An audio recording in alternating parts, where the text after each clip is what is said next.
The Prophet ﷺ one day, as in a hadith that's narrated by Sahir radiallahu ta'ala anhu in al-Bukhari, saw a man that was walking by that was of high status. And the Prophet ﷺ actually asked the companions, he said, what do you say about this person? And they said, this is a person that if he speaks, people listen to him. And if he intercedes on anyone's behalf, his intercession will be accepted.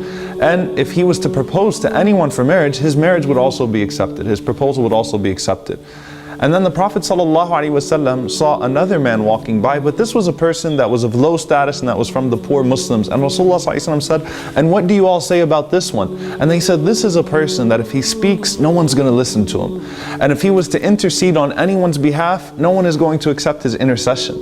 And if he was to propose to anyone for marriage, then his proposal will be rejected. And the Prophet ﷺ wanted to make a point. Rasulullah ﷺ said, but this person is better than mil al-ard, better than an entire, earth full of this person. This person that you guys describe as being a reject, as being a loser, as being one of low status, is better than mil al-ardi mithl hadha, an entire world full of that person.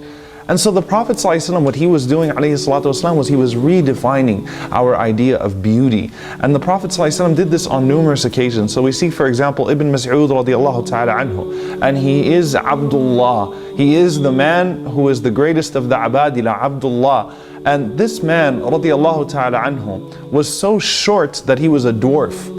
And the Prophet ﷺ one day, when Ibn Mas'ud radiallahu ta'ala anhu was going up into the tree to grab him a siwak from the arak tree, the wind actually blew him into that tree. And the Sahaba laughed because his legs were exposed. So Rasulullah ﷺ said, why are you laughing? They said, Ya Rasulullah, his legs are skinny, they're like two small twigs. And Rasulullah ﷺ says, but you don't understand. These two legs on the Day of Judgment will be the weight of Uhud, the size and weight of Uhud. Can you think about that? On the mizan, on the scale of good deeds, on the scale of Allah subhanahu wa ta'ala that counts most, these two legs will be the size and the weight of Uhud.